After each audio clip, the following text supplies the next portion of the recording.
दोस्तों रेत जो कि हमारी धरती में सबसे ज्यादा पाया जाता है। दोस्तों रेत से एआई यानी कि आर्टिफिशियल इंटेलिजेंस को बनाया जा सकता है, जो कि कंप्यूटर, रोबोट्स, मोबाइल फोन वगैरह रेत से बनाया जाता है। आखिर कैसे रेत से बनाया जाता है, आज के इस वीडियो पे हम वही रेत से कैसे एक आर्टिफिशियल दिमाग को बनाया जा सकता है इसका बारे में समझेंगे। तो आइए आज की इस वीडियो को हम शुरुआत करते हैं।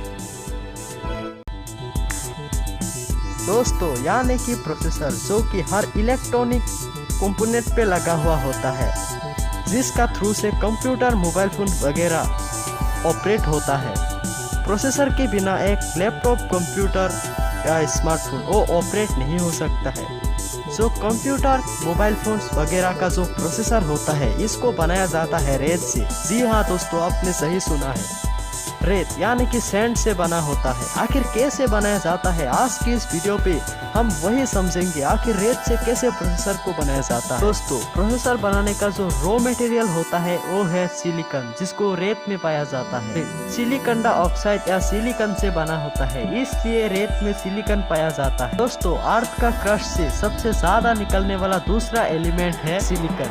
अब सवाल ये उठता है कि मोबाइल प्रोसेसर बनाने के लिए या कंप्यूटर का प्रोसेसर बनाने के लिए सिलिकॉन का ही क्यों उपयोग किया जाता है, तो जान लीजिए। सिलिकॉन एक सेमीकंडक्टर का एलिमेंट होता है। कंडक्टर हम इस चीज को बोलती है जिसका थ्रू से इलेक्ट्रिसिटी आसानी से पास हो सकता है, लेकिन वो कितना स्पीड से पास हो रहा है इसको भी हम आसानी से कंट्रोल कर सकते हैं। इस चीज को हम बोलती है कंडक्टर। सिलिकॉन का जरिए इलेक्ट्रिसिटी आसानी से पास हो सकता है, इसलिए सिलिकॉन को सेमीकंडक्टर का एलिमेंट बोला जाता है। सिलिकॉन का मोबाइल या कंप्यूटर का प्रोसेसर बनाने का काम पे यूज पे लिया जाता है। दोस्तों प्रोसेसर बनाने का प्रोसेस दो तरह के यूनिट में अंजाम दिया जाता है। पहले सैंड या रेत को केमिकल ट्रीटमेंट का उपयोग करके 1000 डिग्री सेल्सियस में हीट किया जाता है और इसका अंदर से सिलिकॉन डाइऑक्साइड को निकाल दिया जाता है और इसका बाद सिलिकॉन को हीट करके उस केमिकल का साथ मिक्स करके एक सॉलिड सिलेंडर तैयार किया जाता है, जिसका वजन 100 से 200 किलो तक आसपास होता है। सिलिकॉन से जो सिलेंडर तैयार किया जाता है, इसमें लगभग 99.9% प्योर सिलिकॉन मौजूद होता है और इसका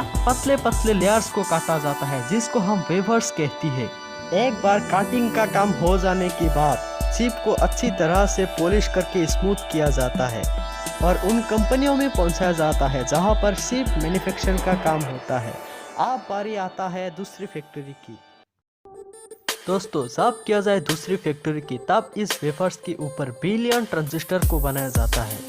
दोस्तों जिस जगहों पर प्रोसेसर को बनाया जाता है, इस जगह दुनिया की सबसे साफ सुथरी जगहों से एक होता है। ना साफ की किसी भी बड़े अस्पताल भी नहीं होता है जहां इस चिप को बनाया जाता है। इस जगह बड़े अस्पतालों से 1000 गुना साफ होता है, क्योंकि जहां चिप को बनाया जाता है वहां चिप के ऊपर बिलियन ट्रांजिस्टर को बनाया जाता है। इस प्रोसेसर बनाने का अंदर अगर दूसरे चीज का एक भी पार्टिकल्स भी चला जाए तो सारा सर्किट को भी खराब कर सकता है। इसलिए इस जगह को साफ करके रखा जाता है।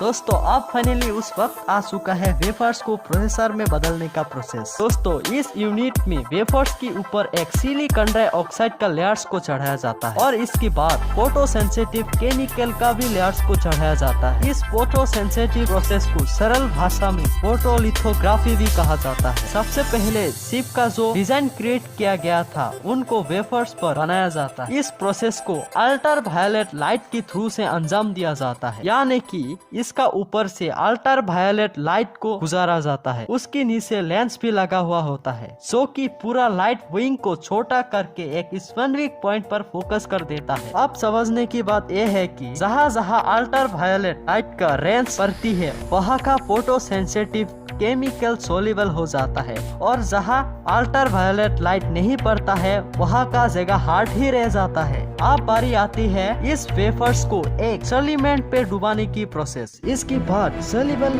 फोटो सेंसिटिव मटेरियल उसको खुलकर हटाया दिया जाता है और जो हार्ड हिस्सा होता है वो ही बच जाता है और इसके बाद शुरू होता है क्रीजिंग प्रोसेस, जिसमें फिर से फोटो सेंसिटिव केमिकल का लेयर्स को चढ़ाया जाता है और इसके बाद इसमें बना हुआ ट्रांजिस्टर ऊपर नजर आने लगता है और फिर से एक बार वेफर्स के ऊपर फोटो सेंसिटिव केमिकल का लेयर्स को चढ़ाया जाता है और उसको अल्ट्रा वायलेट लाइट में रख कर धोया जाता है। इसके बाद शुरू होता है ड्रॉइंग प्रोसेस, जिसका तरह सिलिकॉन का अंदर आयन से प्रिंट किया जाता है, जिसकी मदद से सिलिकॉन का अंदर इलेक्ट्रिसिटी का फ्लो होता है। इसके बाद फोटो सेंसिटिव केमिकल का लेयर्स को हटाया दिया जाता है और इसके बाद एक कॉपर का लेयर्स को चढ़ाया जाता है और इसका अंदर वायरिंग किया जाता है। इस सभी प्रोसेस को एक माइक्रो लेवल पे किया जाता है, यानी कि हम इसको आंखों से नहीं देख सकते। दोस्तों, आपने जो चिप को देखा है, इसका अंदर 7 से 8 लेयर का वायरिंग किया जाता है और इसके बाद वेफर्स को काट किया जाता है। एक वेफर्स के अंदर बहुत सारे प्रोसेसर बना हुआ होता है, जिसको काट करके पीस बनाया जाता है, जिसको हम प्रोसेसर कहते हैं और इसके बाद फाइनल टेस्ट करके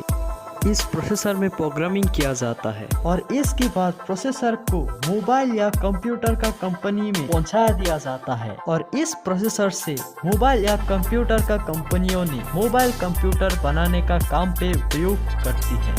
देखा दोस्तों, हम इंसान कितना बुद्धिमान है जो अपना और ब्रेन का उपयोग करके रेत से ही एक आर्टिफिशियल इंटेलिजेंस को बना देती है। दोस्तों, चाहे कुछ भी हो जाए, लेकिन यूज तो रेत ही हो रहा है ना। दोस्तों, आज की वीडियो बस इतना ही था, तो मिलते हैं नेक्स्ट वीडियो के लिए। तब तक के लिए आप हमारे चैनल को सब्सक्राइब करके बेल आइकन को प्रेस करके हमको सपोर्ट करते रहे। धन्यवाद।